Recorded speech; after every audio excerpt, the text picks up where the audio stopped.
Yeah! It's your favorite Straw Hat Nico, and I found my new favorite franchise. Lupin the Third Part 5 is sensational.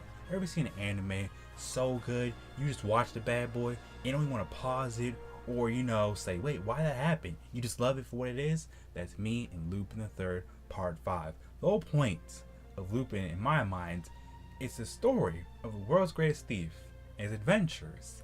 And about part 5, it focuses on the modern era, because now you can pretty much steal information and it's just as valuable as money. You can hack people's accounts and do all this crazy stuff. And information just as valuable as money, in a way. You don't even have to go in the bank now to rob somebody.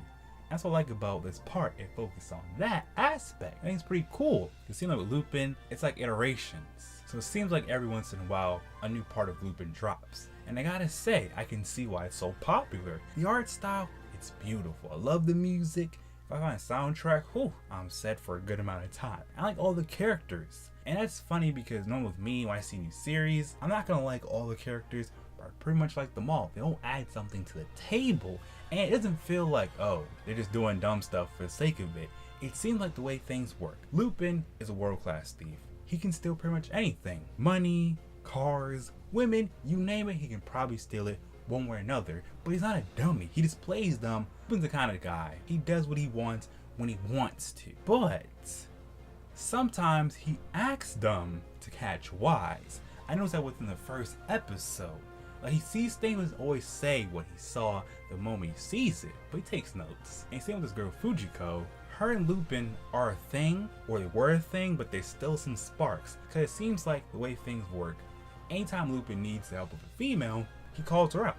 But Lupin's homies, Jigen and Goemon, don't like her as much. Cause I noticed in like the latest episode, they're trying to be like, bro, why'd you invite her? We don't really need her here. But I can tell Fujiko likes Lupin. Lupin likes Fujiko. But it's like a weird relationship where she wants to be around Lupin, but she knows where his head is at. It's all about dive in and splash. But Lupin seems like anytime he invites her, that's like the main reason why. He'll do anything to get close to her, emotionally and physically. So that's a cool dynamic right there.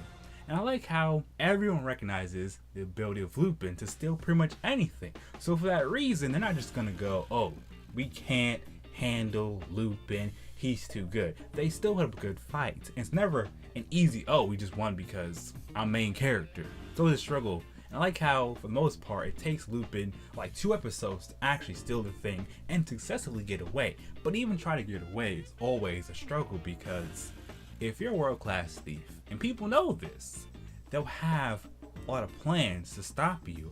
They'll set you up in situations where they have the advantage. What I like about it, it's one of those shows where even though I know Lupin's gonna win in the end, I like seeing how things get to that point. And I like how every character has shown off so far. Just because you're good at what you do doesn't mean you can't be beat. You can't get outsmarted. Because Lupin does get outsmarted a lot of times. But in the end, he's aware that, hey, I'm a world-class thief. Always come at me with their best. So I'll be ready for any situation. And that's what he does for the most part. And it's like always a group effort. It's not just Lupin by himself, just outdoing everyone else. That's another thing I like about this show. Because if it was just Lupin by himself winning, I would hate it. But I like how he has to rely on his homies, and they also have to play to their strengths to actually put this work in. Because I was worried at first, Lupin looks so goofy that how's it gonna work out? Is it gonna be like he wins through the power of gags? Well, not really. Is he gonna win because they underestimate him? No, not at all. It's really good, bro.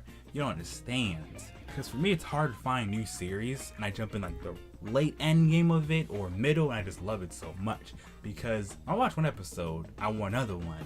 But it's not like, oh man, they gotta wait weekly. It's worth the wait. Or a series I'm saying, oh man, bruh, they doing this extra stuff again. For the most part, Lupin just feels like a show where once you're in for a long ride. And you can enjoy every bit of it. Because it's just an interesting journey. And I like seeing how it's never just about Lupin, it's about Goemon and Jigen. And what I'm gathering, everyone in the way plays to a stereotype, but it makes sense. Because think about it, Jigen seems like the type of gunman, he trusts his pistol a lot, and he just likes to chill. He always likes to dress fancy for some reason, and loves himself a good cigarette. And if he can't get a cigarette, he might feel some type of way. But he trusts Lupin. Same thing with Goemon. Even if Lupin puts himself in a bad situation that could threaten their lives or make things harder for them, it's just my type of show. Action-packed, good sense of humor, good music, beautiful art, and no matter what, every minute grabs my entire being, and I want to see things to the end. I wish more series could do this for me. When I see episode, I'm just watching, enjoying, and not questioning how can they win? Will they win? I'm in it for the ride. And how things play out doesn't matter to me, because either way, it's a good time. So I'm trying to say, in a nutshell, if you need something new to watch, and you're like, well, I want to binge something, but I want something enjoyable, and just not really too dramatic, but have, a sprinkle of drama, a little suspense in there, I highly recommend you watch Lupin Part 5. But let me also say this, what I also love about this, it's one of those series, you don't have to watch the previous parts to understand everything.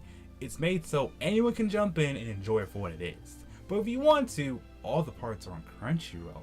So I may go back and watch them, but I don't know. I'm happy with what I've seen so far, and even when the show ends, I think it's gonna be a smooth ride. I can't wait to see more from it. So my final rating for this type of show, it's a solid A-. If you're gonna say A-, I feel like there's a lot of subtle jokes in it I don't understand because one, it's not my type of humor. But if I did have this type of humor, I'd like it. And I feel like there's a lot of throwbacks in there that I didn't pick up on yet, but maybe if I watch other parts, I would. So it's pretty solid for me. If you've seen Lupin, like Part 5 or any other part, what do you like about it? What don't you like about the series? I'm curious to find out. I could really say so much more, but time to wrap things up. So look. If you enjoyed this video, King Kong on the like button. Subscribe and join my Straw Hat Fleet so you can see more videos the second they drop. Follow me on Twitch.